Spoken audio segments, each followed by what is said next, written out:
সবাই ভালো আছো, সুস্থ আছো? আমিও বেশ ভালোই আছি। নতুন একটা ব্লগে তোমাদেরকে ওয়েলকাম। দুপুর আমাকে তাড়াহুড়ো করে বেরিয়ে পড়তে হলো। দুপুরবেলা তো জানো সুপার মার্কেটগুলো বন্ধ হয়ে যায়, মানে আমাদের বাজারগুলো, যার জন্য দুপুরবেলা ওখানে ফুল না পেয়ে আমাকে ফুলের মার্কেটে দৌড়াতে হলো। বাবা দিদির বিয়ের সব ফুল যেখান দিয়ে অর্ডার করেছে সেখান দিয়ে যে বৌভাতের যে ফুলসজ্জার ফুলগুলো সেইগুলোই অর্ডার করতে ভুলে গেছিল। আর বাবা তো ঘরে ছিল না, যার জন্য আমাকে এই দায়িত্বটা নিয়ে নিতে হলো। নর্মাল বাজারের ফুল দোকানে এইগুলো তুমি পাবেই না, তোমাকে তার জন্য ফুল মার্কেটে যেতেই হবে।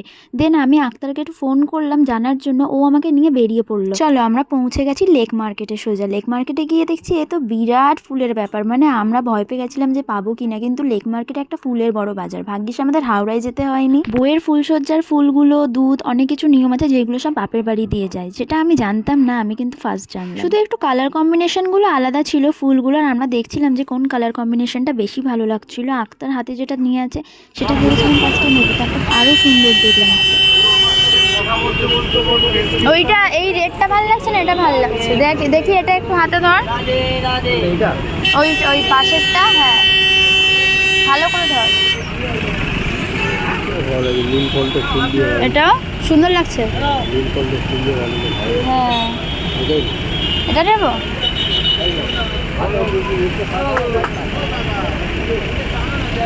তাহলে এটাই নিই,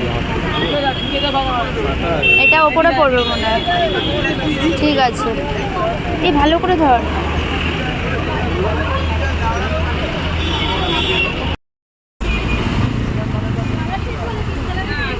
গোলাপ লাগিয়েছে, দেখেছিস একবার? চল বাবা। হ্যাঁ হাতে নিয়ে হেলমেটটা একটু হয়ে গেছে। ব্যাস একটা যেন হেডেক ক্লিয়ার হলো, মাথার মধ্যে চাপ এসে গেছিল যে তাড়াতাড়ি সন্ধ্যের মধ্যে কিভাবে ফুল জোগাড় করব। বিয়ে বিয়ে বিয়ে কদিন ধরে না টানা একদমই ঘুম হয়নি, জানো তো ঠিক মতো। এক প্রকার বলা চলে আমি আরো ঘুমাতাম, ঘুম চোখে নিয়ে আমি বেরিয়ে গেছিলাম ফুল কিনতে। এবার তোমরা ভাবছো যে দিদির সাথে আমি কেন ওর শ্বশুর বাড়িতে যাইনি, আমার কিন্তু যাওয়ার কথা ছিল। ওই বাড়িতে ভাত কাপড়ের অনুষ্ঠান মনে হয় এতক্ষণে শুরু হয়ে গেছে। আমার ভাত কাপড়ের অনুষ্ঠানে যাওয়ার কথা ছিল, কিন্তু আমি এখানে এত বিজি হয়ে গেছি। এই জুতোটা আমার পায়ে খুব ভালো মানায় জানিস।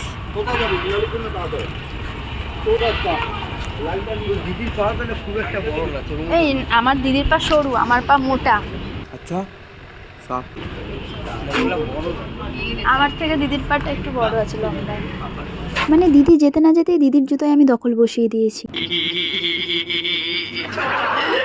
সো যেটা বলছিলাম, পুচুদারা তো আমাকে ডাক দিচ্ছে সকাল থেকে যে বোন আসো, এখনো কেন এলে না? কিন্তু বোন আর কি করে বোঝাবে ওনাকে যে বোন কি কাজে ব্যস্ত হয়ে পড়েছে। আমি যদি দিদির সাথে চলে যেতাম তাহলে এখানের কাজগুলো কিন্তু আধুরা হয়ে যেত, কারণ এখানে ঘরের কাজ বলতে আমিই আছি একমাত্র করার, আর আমি আছি বলে কিন্তু কাজগুলো সামলাতে পারছি। আমি যদি চলে যেতাম কাজগুলো কিন্তু সামলানো যেত না। শুধু আক্ষেপ একটাই, দিদির ভাত কাপড়ের অনুষ্ঠানটা আমি চোখে দেখতে পেলাম না। এইসব দিনগুলো লাইফে একবারই আসে, এইগুলো কিন্তু আর রিপিট করে না বলতে হয়তো অ্যানিভার্সারি এইভাবে আসতে পারে, কিন্তু এই মেন দিনগুলো কিন্তু একবারই আসে। আর দেখো তোমাদের সাথে বকতে বকতে আমরা সোজা চলে গেছি মঞ্জিনিসে। দুপুর তো হয়ে গেছে ভাত খাবার সময়, কিন্তু আমার একটু বাইরের খাবার খাওয়ার জন্য ক্রেভিংস হচ্ছে। আমি যে খুব ফাস্ট ফুড লাভার এরম কোনো ব্যাপার না, বাট ইচ্ছা হচ্ছে।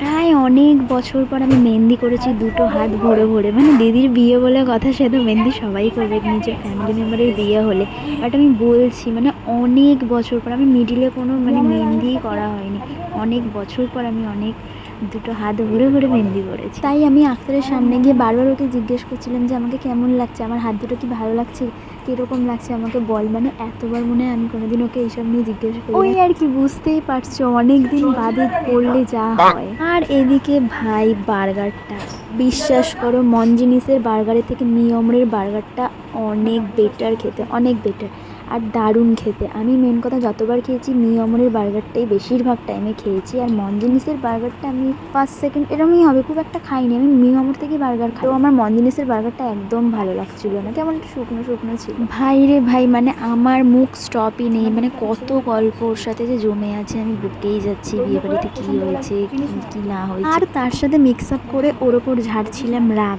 কারণ ও আমার দিদির বিয়েতে যায়নি, সেই একটা রাগ নিয়ে আমি ওর ওপর খুব রেগেছি। সালা ব্যাটাটাকে আমি একটা বালাজি দিয়ে সুন্দর পাঞ্জাবি এনে দিলাম, নিজের চয়েস করে খুঁজে খাজে বার করে কত সুন্দর পাঞ্জাবিটা আনলাম, আর ও আমাকে বেপাত্তা করে দিল। ব্যাস।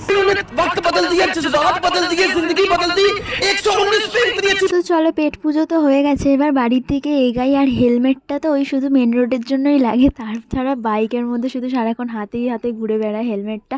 আর আক্তারের হেলমেটটা দেখো কিরম হয়ে গেছে, আর আমার হেলমেটটা পুরো নতুন হয়ে, আমারটা সযত্নে ঘরে তুলে রাখা থাকে, কারণ আমার তো আর রাফ ইউজে লাগে না, আমি যখন বেরাই তখন খুব একটা দূরে গেলে তখনই ইউজ করি। এদিকে রাস্তাঘাটে যেতে যেতে আক্তার জানি না কেন কোন খেয়ালে কোন দিকে যে তাকাচ্ছিল, বুঝতেও পারছিলাম না কি দেখে তুই হচ্ছে। চলো তাহলে আজকের ব্লগটা এখানেই শেষ করছি। ব্লগটা ভালো লেগে থাকলে like, comment, share and subscribe করে দিও, আর ফেসবুকে দেখলে কিন্তু ফলো করে দিও।